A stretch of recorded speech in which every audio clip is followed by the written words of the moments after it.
All right, everybody, so I'm going to show you how to grade your elements cube.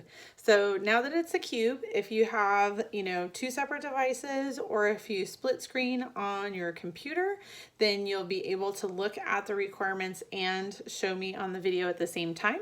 So the first requirement on here is that I have the elements of art written and my first and last name. So there it is. And then I have to have a line that connects at least 3 of the sides. So my line is in red right here. So here's 1, 2, 3. Now I did more than 3. I made mine connect through all the sides, and that's okay. I have a shape, so you need at least one shape. Here's my shape. I did the honeycomb shape.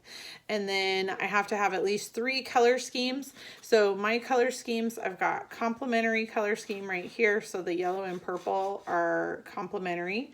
I have analogous over here. So in these little things right here, I've got like the blue, green, and purple. So that's an analogous color scheme. And then my other color scheme that I have is right here where I've got the monochromatic. So I have the blue and it goes from really, really, really, really light blue to really, really dark blue. So that one's monochromatic. I needed to have a texture. So here is my texture right here. So it looks kind of like, a fish scale or a feather pattern. Oh, let me see if I can make it focus a little better. I don't want it to focus on me. Okay, so there's my pattern or my texture. I must show values from light to dark. Now I did that on my monochromatic. So I used my monochromatic and I'm gonna double up on that. But I also did on this side, I wrote value over and over again, and where there was fewer writing, it was lighter, and then it got darker, darker, darker. So I showed my value there. From light to dark, from light to dark. And then let's see, I must show space through the use of layering. So on this side is probably the easiest to see where I've got my shape, and then my line looks like it's coming over the top of these shapes, but then it's going underneath that shape.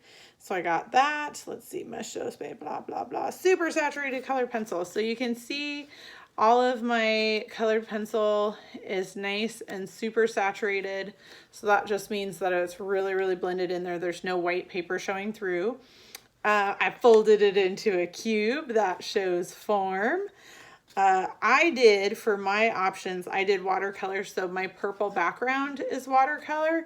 And I actually tried a couple of the little things. Like right here is some of the rubbing alcohol, and then I did a little bit of tea like right there, but I did watercolor.